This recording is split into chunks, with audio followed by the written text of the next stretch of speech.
জান আয়েশার হুজরায় নবী ঘুমাচ্ছেন। নবী বলেন, আমি ঘুমাইলাম আর চোখ বন্ধ থাকে, আমার অন্তর কখনো বন্ধ না, ঘুমায় না। রাতের গভীর পাশেই তো মসজিদে নববী। ও আল্লাহর বান্দারা, আল্লাহর নবী বলেন, রাতের গভীরে হঠাৎ আমি শুনি কান্নার আওয়াজ আসতেছে মসজিদ থেকে।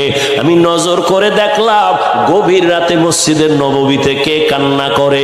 আমি উইঠা দেখি কেউ না, জান্নাতি এক নাম্বার সাহাবী আমার আবু বকর নামাজে দাঁড়ায় কান্না করে।